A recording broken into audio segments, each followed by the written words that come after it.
Assalamualaikum warahmatullahi wabarakatuh. Kami dari kelompok 1, kelas PFA21 akan menjelaskan materi-materi dasar sistem pengukuran. Sebelum itu, kami akan memperkenalkan diri terlebih dahulu.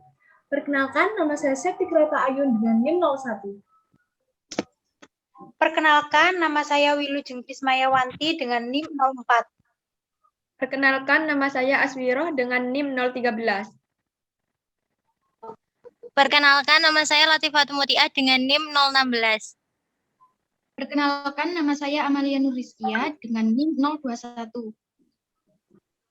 Perkenalkan, nama saya Angguna Evi dengan NIM 027. Perkenalkan, nama saya Ferdi Septiawan dengan NIM 035.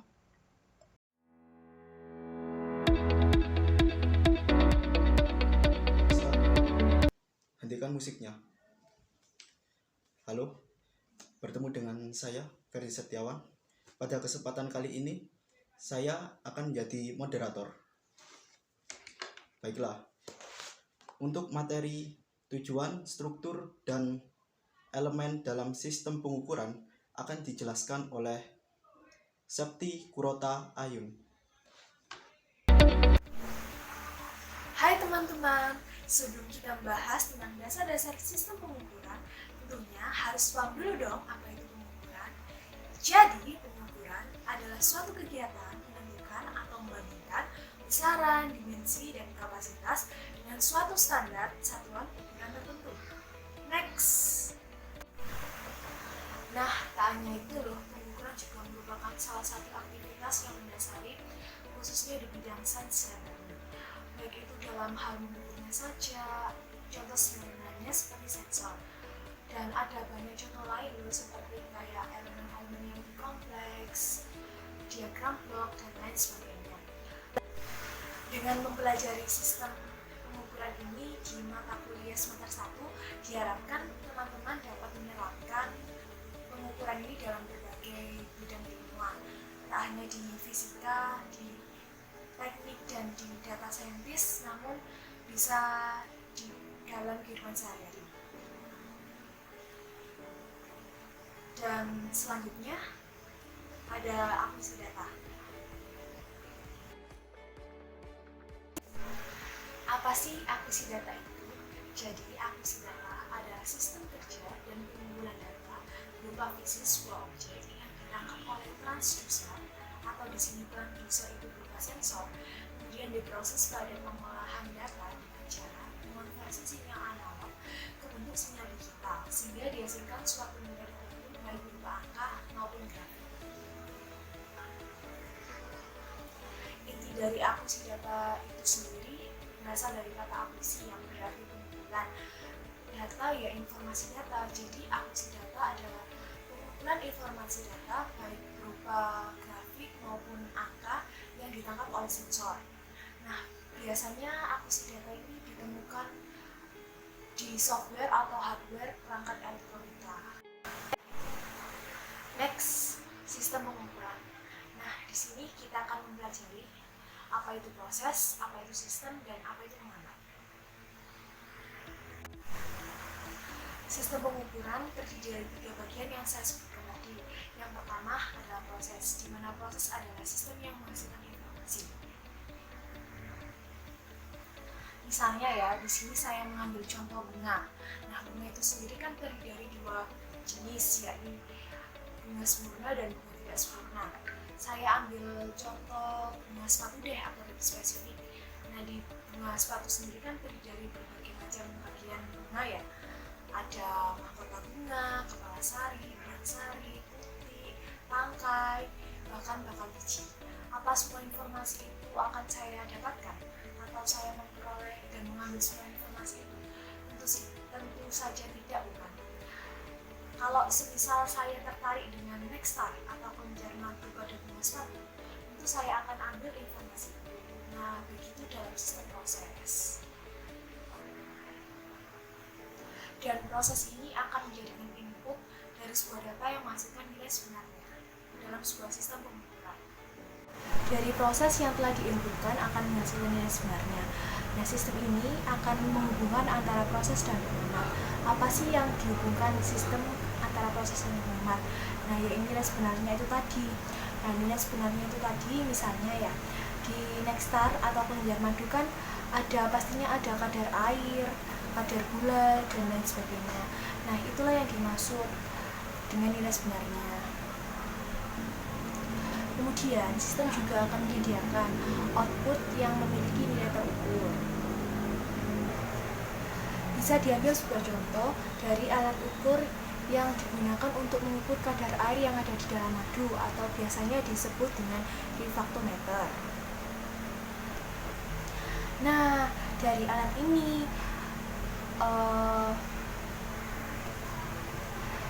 dari nilai ini yang nantinya akan digunakan oleh pengamat sebagai tolak ukur, di mana pengamat di sini adalah peternak lebah ya.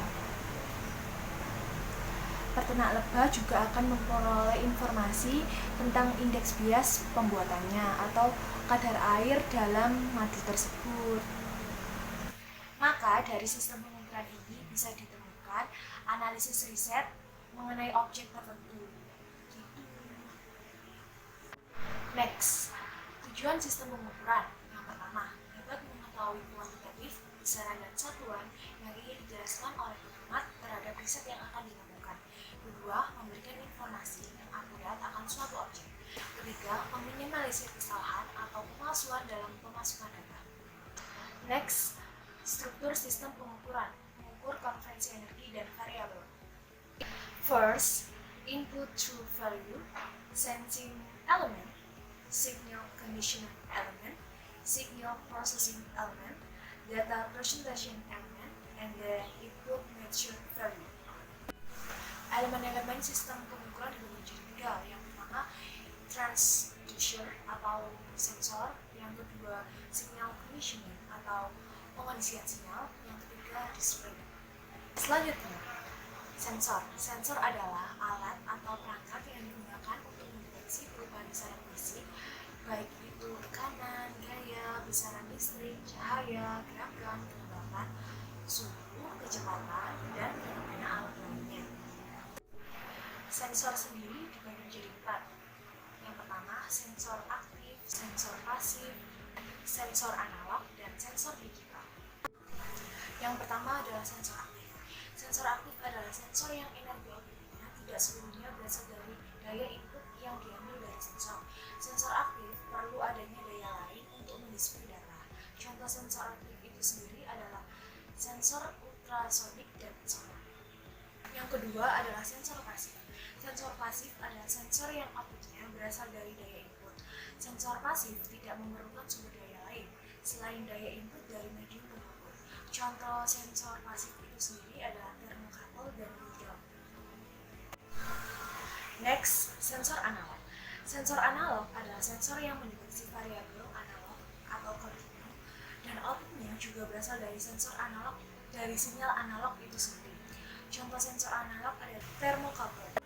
Dan yang terakhir adalah sensor digital. Sensor digital adalah sensor yang mendeteksi variabel digital dan outputnya juga berasal dari sinyal digital itu sendiri.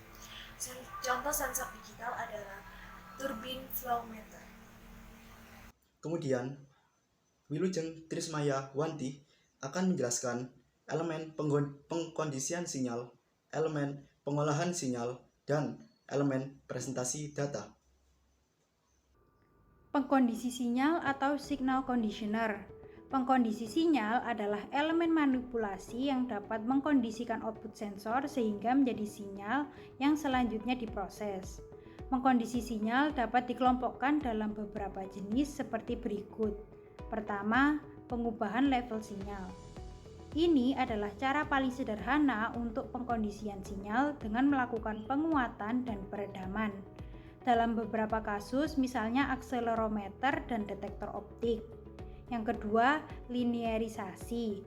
Linearisasi mempunyai tujuan untuk mendapatkan keluaran yang berubah secara linear terhadap variabel masukan meski keluaran sensornya tidak linear. Next.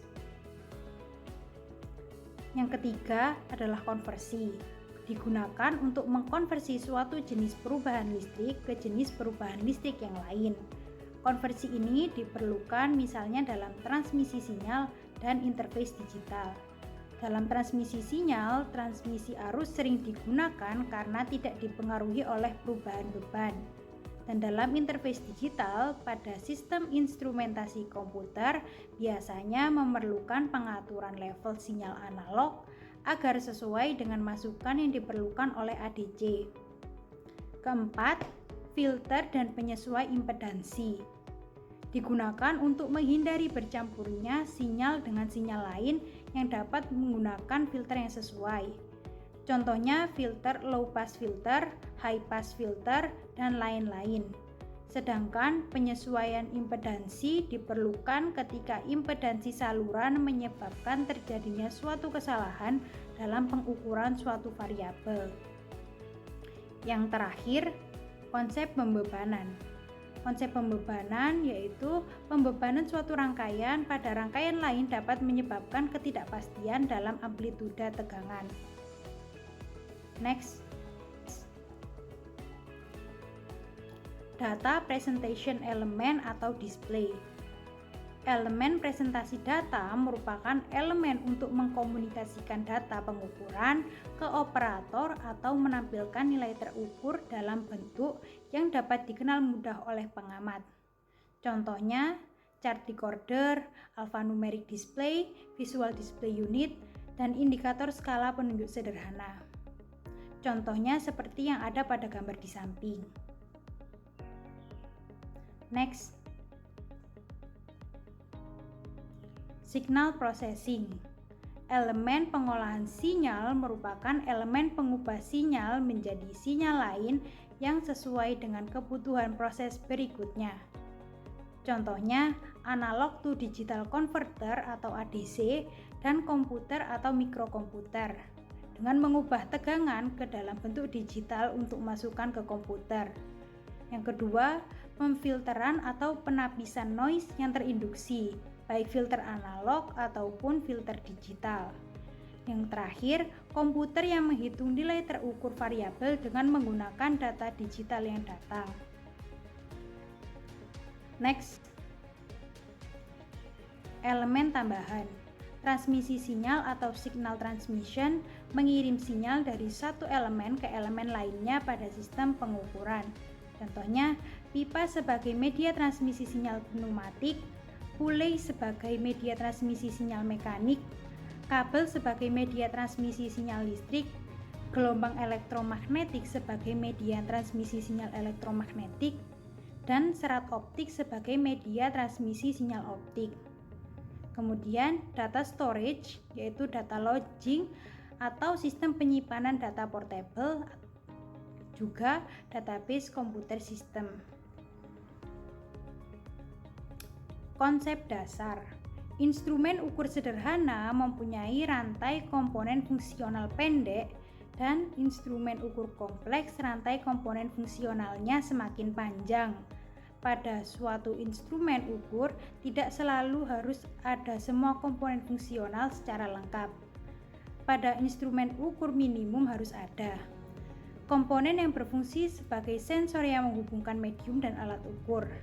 Terakhir, komponen yang berfungsi sebagai elemen presentasi, komponen yang menghubungkan alat ukur dan operator. Next. Contohnya pressure thermometer. Perbedaan temperatur medium dan fluida dalam bulb termometer yang menyebabkan aliran kalor ke dalam bulb dan mengubah volume fluida. Hal ini menyebabkan tekanan fluida dalam bulb berubah, seperti yang pada gambar di samping. Next. Pada gambar ini, pada gambar pertama, yaitu gambar 3 menunjukkan sebuah sistem pengukuran termometer temperatur dengan elemen pengindra adalah termokopel yang memberikan output tegangan dalam orde milivolt.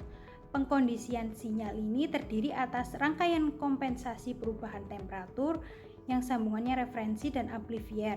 Sinyal tegangan diubah ke dalam bentuk digital menggunakan ADC yang selanjutnya komputer mengkoreksi ketidaklinearan sensor dan nilai terukur ditampilkan pada VDU. Pada gambar yang di tengah atau gambar 4, kecepatan rotasi sebuah mesin diindra dengan generator elektromagnetik yang memberikan sinyal output AC dengan frekuensi sebanding terhadap kecepatan. Schmidt trigger menggunakan gelombang sinus ke bentuk pulsa yang kemudian dihitung selama interval waktu tertentu. Hasil perhitungan digital dikirimkan ke komputer yang menghitung frekuensi dan kecepatan. Terakhir, kecepatan ditampilkan pada tampilan digital. Dan untuk gambar paling bawah sendiri atau gambar nomor 5, sistem pengukuran memiliki plat office sebagai elemen pengindra yang memberikan output berupa beda tekanan atau differential pressure. Transmitter beda tekanan mengubah sinyal ini ke dalam bentuk sinyal arus dan karenanya menggabungkan bagian pengindra dengan bagian pengkondisian sinyal. ADC mengubah arus ke dalam bentuk digital. Selanjutnya, komputer menghitung laju aliran dan dicatat secara permanen pada chart recorder. Setelah itu, Aswiro akan menjelaskan materi, metode dalam pengukuran, dan kalibrasi. Metode dalam mengukur. Dalam metode ini terdapat pengukuran langsung dan pengukuran tidak langsung. Pengukuran langsung yaitu pengukuran besaran fisika dengan menggunakan suatu referensi nilai dengan jenis yang sama. Dalam metode pengukuran ini, di mana nilai besaran langsung terbaca pada alat ukur, tanpa memerlukan pengukuran besaran-besaran lain yang mempunyai hubungan fungsional dengan besaran yang diukur. Contohnya, pengukuran panjang dengan menggunakan penggaris, pengukuran resistansi suatu resistor dengan menggunakan rangkaian jembatan Wheatstone. Pengukuran tidak langsung, pengukuran besaran fisika dengan cara mengukur besaran fisika lainnya yang memiliki hubungan tetap dengan besaran yang diukur. Pengukuran ini, pengukuran yang diukur ditentukan dengan jalan mengukur besaran lain yang mempunyai hubungan fungsional dengan besaran yang diukur. Contohnya, pengukuran temperatur dengan menggunakan termokapel, pengukuran laju aliran fluida dengan menggunakan prinsip beda tekanan. Jumlah variabel yang sangat banyak dan melibatkan berbagai hukum-hukum fisika, mengakibatkan pada umumnya pengukuran di industri adalah pengukuran tidak langsung. Next. Metode dalam mengukur juga terdapat metode nol dan metode defleksi. Metode nol, pengukuran dengan cara membandingkan besaran yang diukur dengan besaran sejenis sebagai pembanding yang diketahui. Metode pengukuran ini di mana nilai besaran yang diukur ditentukan dengan menyetimbangkan, mengatur satu atau lebih besaran yang telah diketahui yang dengan besaran ini mempunyai hubungan tertentu dan dalam keadaan setimbang diketahui bentuknya. Contoh, pengukuran berat dengan timbangan. Nah, pengukuran metode nol ini pengukuran tegangan listrik dengan potensiometer, pengukuran resistansi resistor dengan rangkaian jembatan Wheatstone. Metode defleksi. Metode ini pengukuran di mana secara langsung mentransformasikan besaran yang diukur menjadi nilai pengukuran. Contohnya, pengukuran tekanan dengan tabung Bourdon. Kedua, pengukuran besaran listrik seperti tegangan dan arus dengan menggunakan multimeter analog. Tahapan konversi versus kehandalan. Sebagai besar instrumen pengukur adalah alat ukur tidak langsung, di mana konversi dari satu bentuk variabel fisika ke variabel lainnya dapat terjadi beberapa kali. Instrumen pengukur dengan tahapan konversi yang semakin banyak, performansi dan kehandalannya semakin rendah. Next, kalibrasi. Untuk menjaga performansi alat ukur harus dilakukan kalibrasi, titik nol dan proses linearitas. Kalibrator atau instrumen standar pada umumnya adalah alat ukur langsung atau rantai konversinya pendek. Contoh, kalibrator tekanan. Kalibrator tekanan berdasar prinsip manometer, yaitu membandingkan secara langsung tekanan fluida dengan gaya berat massa standar. Next. Manfaat kalibrasi. 1. Menjamin nilai ukuran yang dihasilkan tertelusur. Dengan mengkalibrasi alat ukur di laboratorium yang terakreditasi, maka hasil ukuran dapat diterima dimanapun. Karena semua laboratorium kalibrasi akan mengacu pada sumber yang sama, yaitu standar satuan internasional. Menghindari cacat produk. Jika alat ukur tidak dikalibrasi atau masa kalibrasinya telah lewat, namun masih digunakan untuk mengukur suatu produk. Bagaimana jika ternyata terdapat penyimpangan yang besar? Tentunya akan sangat merugikan, bukan? Anda dapat menyingkirkan kekhawatiran ini dengan melakukan kalibrasi secara berkala di laboratorium kalibrasi yang terakreditasi. Menjaga kondisi alat ukur agar tetap sesuai dengan spesifikasinya. Alat ukur dapat mengalami penurunan performa setelah dipakai dalam jangka waktu tertentu.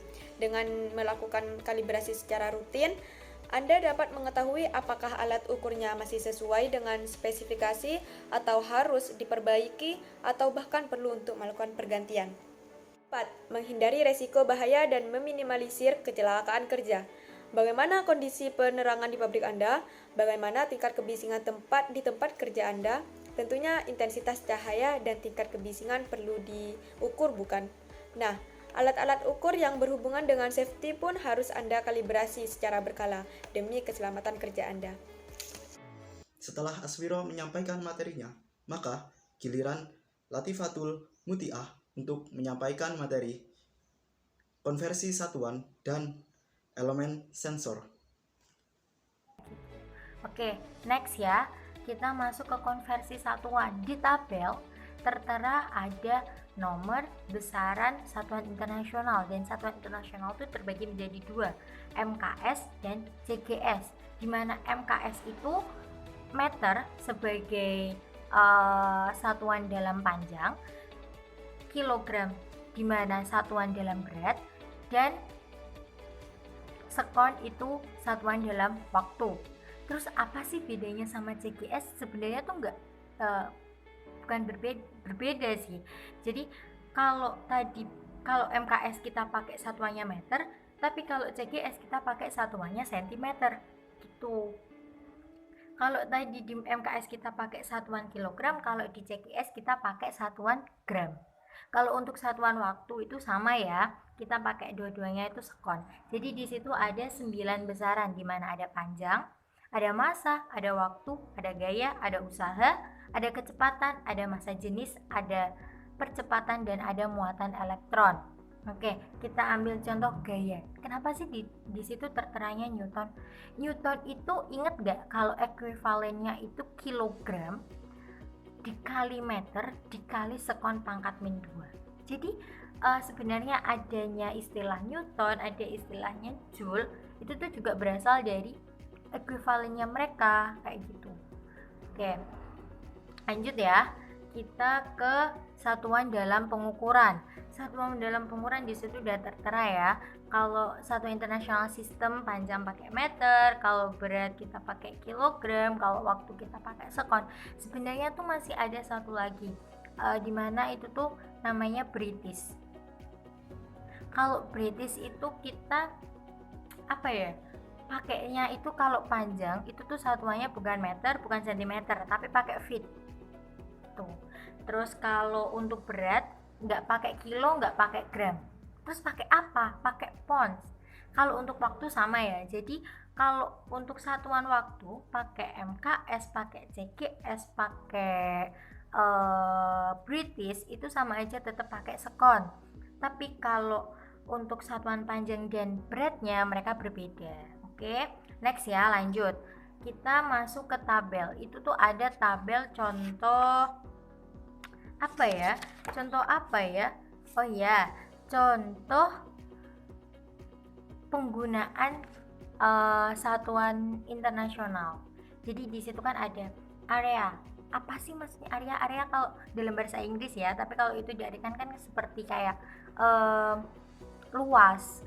Jadi dia di situ namanya square meter, simbolnya apa? Meter pangkat 2 kayak gitu. Ada volume namanya apa? Kubik meter, simbolnya apa? Meter pangkat 3 kayak gitu.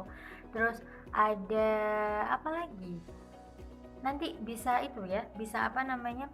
Bisa dilihat di tabelnya sendiri. Itu ada kayak contoh kecepatan juga. Kecepatan tuh apa sih simbolnya? Kecepatan itu simbolnya meter per sekon, atau biasanya dibilang meter, ya sama aja sih, meter per sekon itu bacanya kalau simbolnya M per S kayak gitu aja ya. Jadi ini ada beberapa beberapa tabel. ada satu, lanjut ya. Oh, ini ada dua, ini lebih menyeluruh, ini lebih luas, dimana nanti ada pakai ampere juga, ada pakai sekon, nanti ini bisa dilihat. Terus kita next ya, lanjut masuk ke elemen sensor. Kalau tadi di awal kita udah cuma belajar sensor, sekarang kita belajar elemen sensor. Apa sih elemen sensor itu? Elemen sensor menurut Hans dan Gardner tahun 1983 dan Scholl tahun 1986 dalam sebuah buku yang berjudul A Comprehensive Survey Volume 1, itu tuh elemen sensor itu tuh bermakna sensor elementer. Apa sih maksudnya sensor elementer? Sensor elementer adalah sensor utama atau the primary element suatu sensor. Contoh dari elemen sensor ya, itu ada chip. Kalian tahu chip? Biasanya chip itu digunakan ada di mobil remote, anak kecil itu ada chipnya. Terus kalau kayak gitu biasanya chip untuk apa ya? Chip untuk handphone atau semacam perangkat komputer kayak gitu, itu berarti chipnya itu namanya elemen sensor. Kalau sensor menurut buku yang sama, berdasarkan buku yang sama, A Comprehensive Survey Volume 1, sensor itu elemen sensor yang telah dilengkapi dengan rumah. Jadi dia udah ada koneksinya. Kalau elemen sensor tuh kayak baru bahan utamanya, tapi kalau udah sensor berarti dia udah disambungin sama yang lainnya. Dia udah punya diagram koneksi sama yang lainnya kayak gitu. Oke, lanjut ya. Nah, ini ada beberapa gambar elemen sensor. Kalau di gambar yang paling besar itu tuh semacam kayak phone yang dulu kayak gitu, yaitu di dalamnya udah ada chipnya. Jadi biar dia itu apa namanya bisa digunakan kayak gitu. Jadi chip itu tuh sebenarnya bahan utama dari pembuatan sensor. Kalau sensor tuh sebenarnya lebih ke koneksi ya, koneksinya. Oke, terus kalau yang di sampingnya itu ada gambar chip tuh kayak gitu. Jadi chip tuh kecil ya. Terus kalau yang di bawah itu ada strain gauge. Apa sih strain gauge itu? Strain gauge itu adalah komponen elektronika yang dipakai untuk mengukur tekanan pada suatu alat. Strain gauge ini ditemukan pertama kali oleh Edward pada benda yang akan diukur tekanannya yang menempel, yang dia tuh bersifatnya itu insulatif dan dia itu menempel pada foil logam kayak gitu. Oke, lanjut ya. Nih ada elemen sensor, domain elemen sensor atau asal dari elemen sensor itu ada dua ya, berdasarkan materinya atau berdasarkan bahannya sama berdasarkan energi. Kalau berdasarkan bahan itu ada silikon, plastik, metal, keramik, glass, biological, sama substain. Tapi kalau berdasarkan energi itu ada elektrik, ada magnetik, thermal, optik, sama akustik gitu. Jadi untuk elemen sensor itu tuh dia lebih kayak ke bahan utamanya. Jadi kayak chip, strain gauge itu kan kayak apa ya, poin utama biar bisa dihubungkan dengan koneksi lain kayak gitu. Sama aja kalau ada koneksinya tapi nggak ada bahan utamanya, kan apa ya nggak kepake kan jadinya. Jadi itu pentingnya ada elemen sensor kayak gitu. Dan elemen sensor itu asalnya itu bisa dari energi atau dari bahannya kayak gitu. Oke, untuk penjelasan selanjutnya akan dilanjutkan oleh rekan saya. Terima kasih. Setelah itu, Amalia Nur Ruskiah akan menjelaskan materi transduction effect, radian sensor, dan mechanical sensor. Baik, ini kita lanjutkan untuk stimulusnya. Nah, stimulus sendiri itu merupakan dorongan atau rangsangan. Di sini ada tabel sensor, energi formnya, bentuk energinya itu radiasi, mechanical, thermal, electrical, magnetic, sama chemical. Kemudian untuk transduksi efeknya ada self generating sama modulating. self generating sendiri ini merupakan pembangkit otomatis. Jadi dia itu berperan sebagai sumber tekanan. Dan untuk modulasi sendiri ini merupakan proses perubahan suatu gelombang periodik sehingga menjadikan suatu sinyal yang mampu membawa suatu informasi. Untuk proses self generatingnya ini ada measurement besaran ukur ini masuk ke sensor, kemudian menghasilkan sinyal output. Sensor sendiri udah tahu kan, sensor merupakan elemen yang mengubah sinyal fisik menjadi sinyal elektro.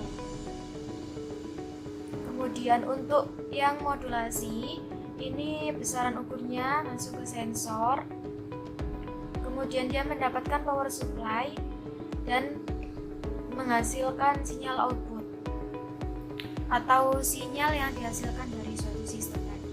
Kemudian next, transduction effect sama, tapi ini ada contoh dari self generatingnya adalah thermocouple. Thermocouple ini tuh merupakan sensor elektrikal. Thermocouple sendiri merupakan sensor suhu yang banyak digunakan untuk mengubah perbedaan suhu dalam benda menjadi perubahan tegangan listrik. Kemudian next, ini ada contoh dari modulating. Contohnya adalah strain gauge. Strain gauge sendiri itu merupakan sensor yang digunakan untuk mengukur tegangan. Strain gauge ini itu termasuk dalam sensor mekanik yang mengubah besaran mekanik menjadi besaran listrik. Makanya ini output sinyalnya itu elektrik, tergolong ke elektrik. Kemudian ada modulasi sinyal energi. Types itu ada fotokonduktansi, magnetoresistansi, termoresistansi, kemudian konduktasi elektrik, dan piezoresistance.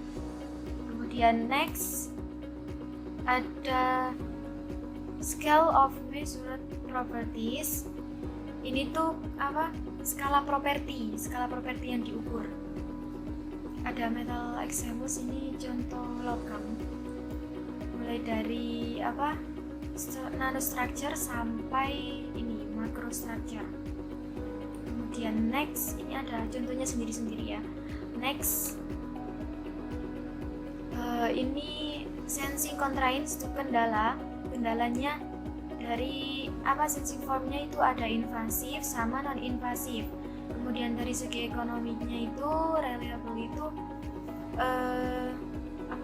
dapat diandalkan, sama low cost itu biaya rendah.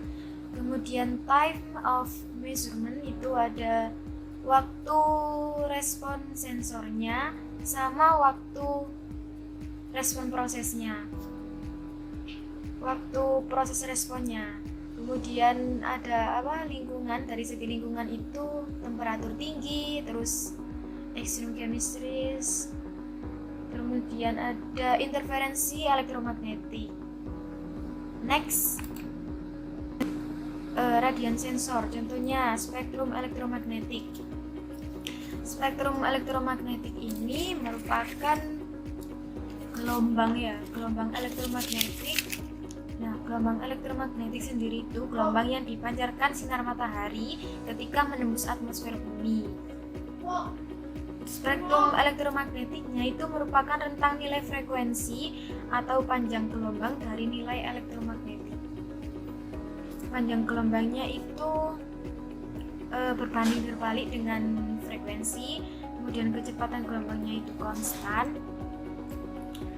Maksudnya berbanding terbalik itu misalkan panjang gelombangnya semakin panjang, ya itu berarti frekuensinya itu semakin rendah. Next, nah ini ada sensor cahaya, contohnya fotodioda, fototransistor, fotoresistor, detektor pendingin, detektor termal.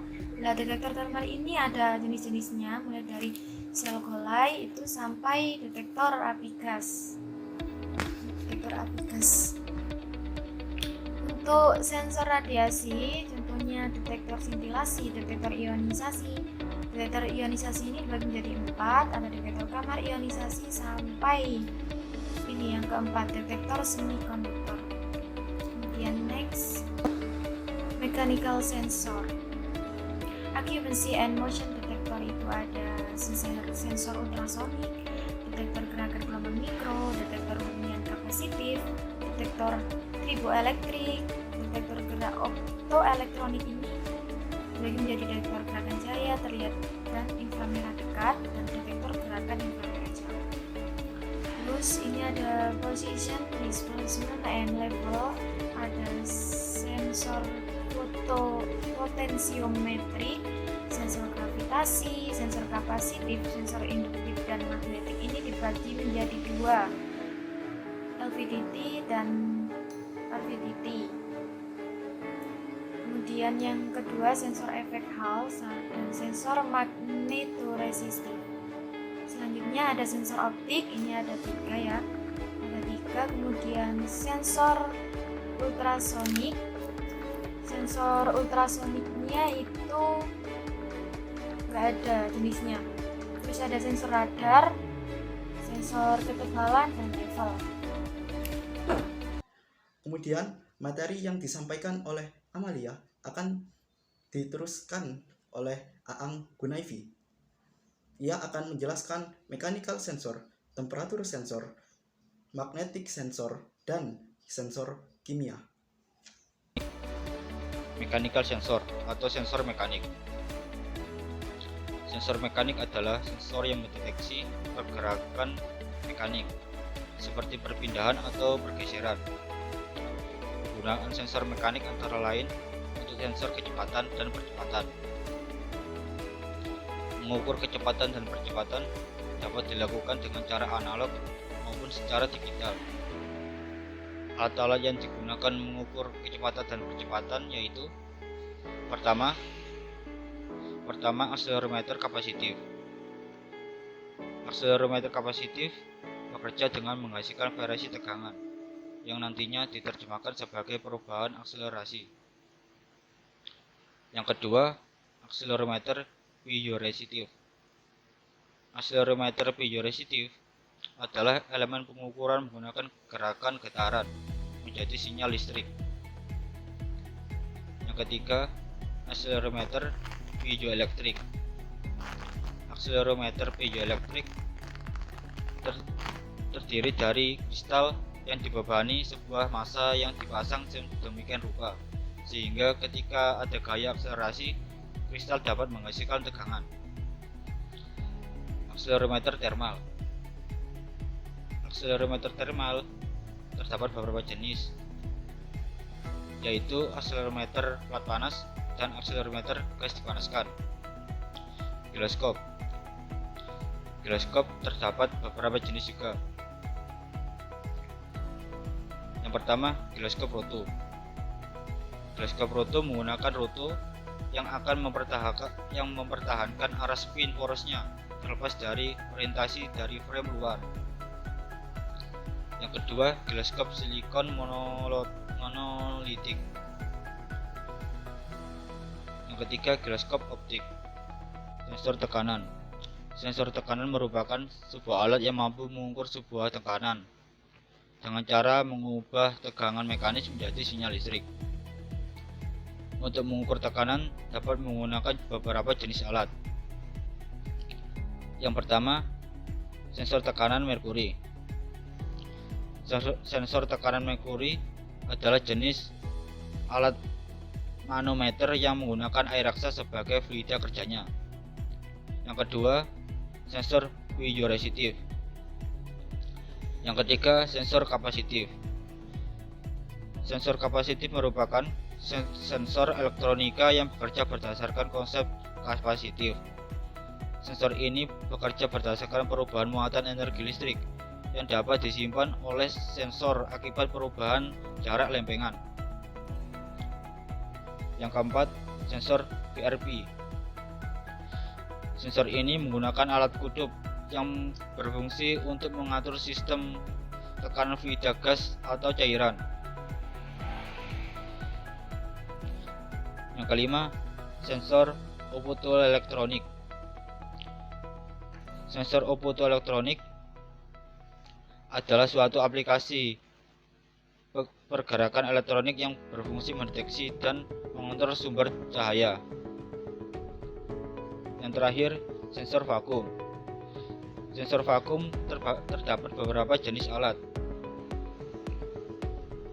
Yang pertama pengukur Pirani, yang kedua pengukur ionisasi, yang ketiga pengukur tarik gas, sensor gaya, ketegangan, dan taktil. Sensor ini mengubah gaya, beban, torsi, dan renggangan menjadi resistansi atau hambatan.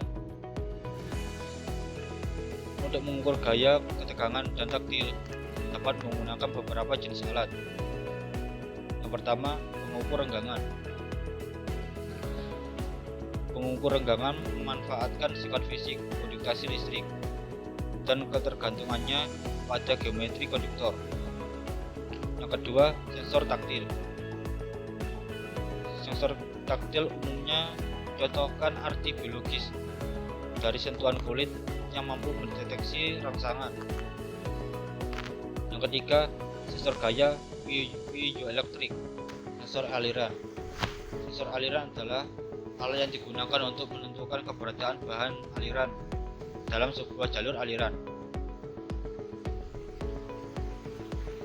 Alat untuk mengukur aliran antara lain: yang pertama, sensor transportasi thermal; yang kedua, sensor ultrasonik; yang ketiga, sensor elektromagnetik; yang keempat, sensor aliran mikro;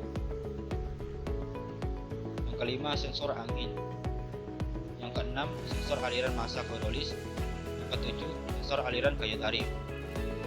Selanjutnya, sensor akustik. Sensor akustik adalah sensor yang mengubah energi akustik atau gelombang suara menjadi sinyal elektronik. Alat untuk mengukur akustik antara lain mikrofon resistif, yang kedua mikrofon kondensor, yang ketiga mikrofon serat optik, yang keempat mikrofon piezoelektrik, yang kelima mikrofon elektret, yang keenam detektor akustik solid state. Temperatur sensor. Temperatur sensor adalah suatu komponen yang dapat mengubah besaran panas menjadi besaran listrik sehingga dapat mendeteksi gejala perubahan suhu pada objek tertentu. Temperatur sensor dibagi menjadi beberapa jenis, antara lain yang pertama sensor termoresistif. Sensor termoresistif dibagi menjadi beberapa jenis, antara lain suhu tahanan, yang kedua sensor resistif silikon, yang ketiga termistor. Termistor dibagi menjadi beberapa jenis, yang pertama termistor NTC, yang kedua efek pemanasan sendiri di termistor NTC, yang ketiga termistor PTC, sensor kontak termoelektrik, yang ketiga sensor persimpangan P dan N, positif dan negatif, semikonduktor. Sensor suhu optik. Sensor suhu optik dibagi menjadi beberapa jenis, yaitu sensor fluoroptik, yang kedua sensor interferometrik, yang ketiga sensor solusi termokromik. Selanjutnya sensor suhu akustik dan sensor suhu piezoelektrik. Magnetic sensor. Magnetic sensor antara lain sensor langsung, sensor kompleks, dan sensor kelembaban. Sensor langsung antara lain yang pertama sensor kimia oksida logam, yang kedua ditopit, yang ketiga sensor elektrokimia, yang keempat sensor potensiometrik, yang kelima sensor konduktometrik, yang keenam sensor amperometrik, yang ketujuh sensor gas katalitik yang disempurnakan, yang ke-8 chemiresistor, elastomer, dan selanjutnya sensor kompleks. Sensor kompleks antara lain yang pertama sensor termal, yang kedua sensor katalitik balister, yang ketiga sensor kimia optik, yang keempat detektor massa. Yang kelima, sensor biokimia. Yang keempat, sensor enzim. Yang terakhir, sensor kelembaban. Sensor kelembaban yaitu yang pertama sensor kapasitif, yang kedua sensor konduktivitas listrik, yang ketiga sensor konduktivitas termal, hygrometer optik, yang terakhir hygrometer berosialisasi. Selanjutnya sensor kimia. Sensor kimia seperti tadi antara lain sensor langsung, sensor kompleks, dan sensor kelembaban. Sensor langsung antara lain yang pertama sensor kimia oksida logam, yang kedua atom fit, yang ketiga sensor elektrokimia, yang keempat sensor potensiometrik, yang kelima sensor konduktometrik, yang keenam sensor amperometrik, yang ketujuh sensor gas katalitik yang disempurnakan, yang kedelapan chemiresistor elstromer. Selanjutnya sensor kompleks. Sensor kompleks antara lain thermal sensor, ballister catalytic sensor, yang ketiga optical chemical sensor, yang keempat mass detector, yang kelima biochemical sensor, yang terakhir enzim sensor. Selanjutnya sensor kelembaban. Sensor kelembaban antara lain sensor kapasitif, yang kedua sensor konduktivitas listrik, yang ketiga sensor konduktivitas termal, yang keempat hygrometer optik, terakhir hygrometer berosialisasi. Baiklah, tadi para pemirsa sudah mendapatkan penjelasan materi dari teman-teman saya. Nah, sekarang saatnya para pemirsa untuk mendapatkan hadiah. Hadiah tersebut adalah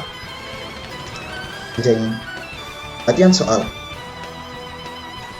Tenang saja, latihan soal ini hanya ada 10 kok. Baiklah, contoh soal yang pertama. Berdasarkan penjelasan yang telah diberikan, apakah definisi dari pengukuran, dan tulislah pengertian dari pengukuran menurut kalian di kolom komentar. Jadi kalian cuma harus menjawab apa itu pengukuran dan apa itu pengukuran menurut diri kalian sendiri. Soal kedua. Biasanya setelah mendapatkan hasil pengukuran, para pengamat akan melakukan akuisisi data. Apakah yang dimaksud dengan akuisisi data itu? Ayo, apa ayo? 3. Setiap hari kita memakai dan tak pernah berpisah dengan sistem pengukuran. Ini contohnya penggaris, kelas ukur.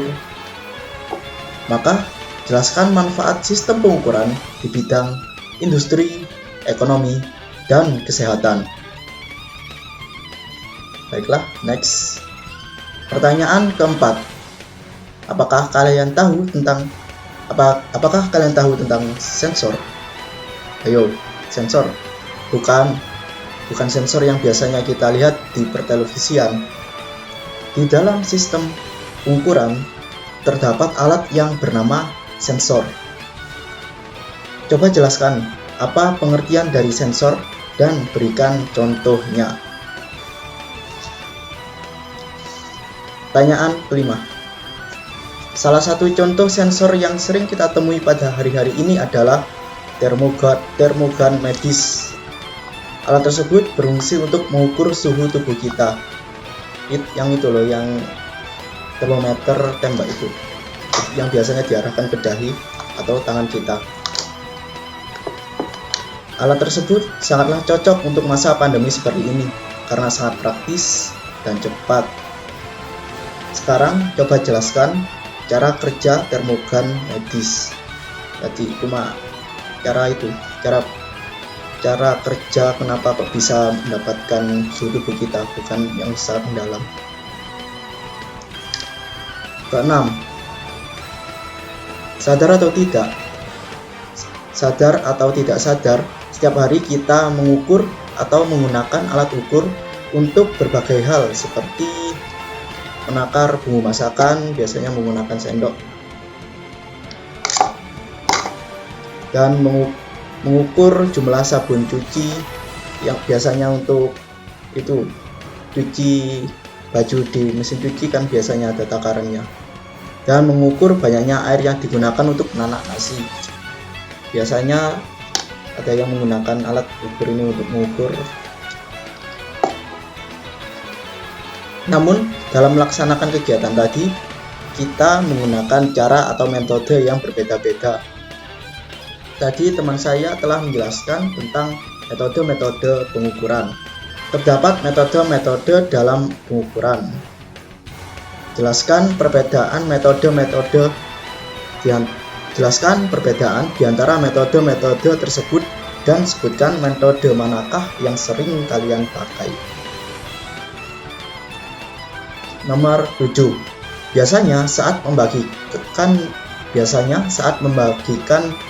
posisi menggunakan Google Maps. Yang aplikasi ini loh, Google Maps.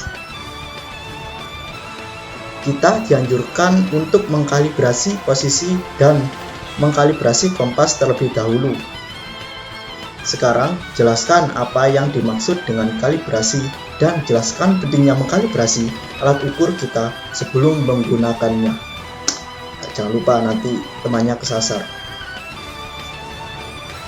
Nomor 8. Kalau kita mengamati alat-alat pengukur di sekitar kita, alat-alat pengukur tersebut biasanya memiliki lebih dari satu satuan ukur. Contohnya, mistar ukur yang biasanya kita pakai memiliki satuan cm. Ini mistar ukur memiliki satuan cm, mm, dan inci. Coba jelaskan mengapa alat ukur memakai lebih dari satu satuan ukur. Pertanyaan nomor 9. Sistem pengukuran biasanya digunakan untuk mengukur panjang, lebar, dan volume. Namun, sebenarnya sistem pengukuran mempunyai tujuan yang lebih dari itu. Jadi, sebutkan tujuan-tujuan sistem pengukuran menurut kalian sendiri. Mungkin ada yang menuliskan tujuan di bidang kesehatan seperti obat atau yang lain. Soal nomor 10. Biasanya kita menggunakan sistem pengukuran untuk mengukur panjang, lebar, atau tinggi hal-hal yang belum diketahui. Seperti ya, ini sisir panjangnya berapa ya? Oh, ternyata 14 cm. Hal-hal tersebut dinamakan variabel fisika. Sebutkanlah variabel-variabel fisika yang umum secara lengkap. Sekian presentasi dari kelompok kami. Sebelum mengakhiri video ini, saya, perwakilan dari kelompok 1, mengucapkan terima kasih karena telah menyaksikan presentasi kelompok kami. Juga, saya mengucapkan mohon maaf apabila ada kesalahan kata atau ada kesalahan informasi. Wassalamualaikum warahmatullahi wabarakatuh. Bye, dadah.